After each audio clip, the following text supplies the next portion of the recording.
Galerinha, salve, hoje eu estou trazendo um vídeo aqui. Mas esse vídeo é meio diferente, mano, que vai estar ajudando aí vocês, ligado? Tipo assim, vocês não precisam ter TikTok instalado. Vocês têm que, tipo assim, vocês nunca devem ter usado, você pega o celular da sua mãe, do pai, qualquer um dos seus parentes, e nunca ter o TikTok instalado, entendeu? Se tu tiver Facebook, Google, tu instala. E tu vem aqui, aí tu volta aqui, tu instalou no instala normal. Aí tu volta aqui, vem a moedinha. Aí que na moedinha, espera um tiquinho carregar, na moedinha vai aparecer aqui resgatar código. Aí vocês vêm aqui, vocês vêm resgatar código.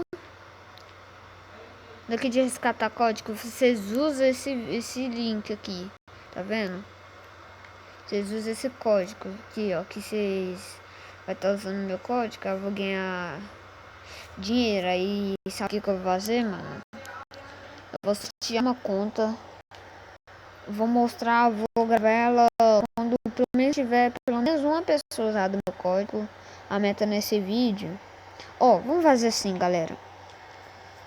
Ó, se não tiver ninguém usando o código no Kawaii, aí o sorteio da conta tem que ser se bater 100 inscritos, né? E pelo menos 20 likes, mano. Aí eu vou estar sorteando uma conta. Aí aqui eu vou comprar mais conta de Free Fire e venda, que eu não jogo mais. Aí eu vou sortear, mas vocês têm que pelo menos 2 pessoas usar meu código no Kawaii. Ou no TikTok, quer dizer.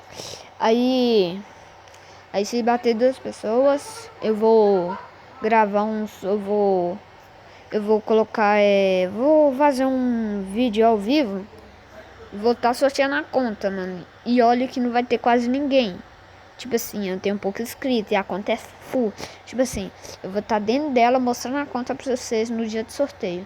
Mas primeiro tem que bater a meta, entendeu? Então, copia esse código que vai estar na link da descrição e usa. Daqui a pouco eu vou estar mostrando a conta de Free Fire, entendeu? Copia aí e usa o código, beleza?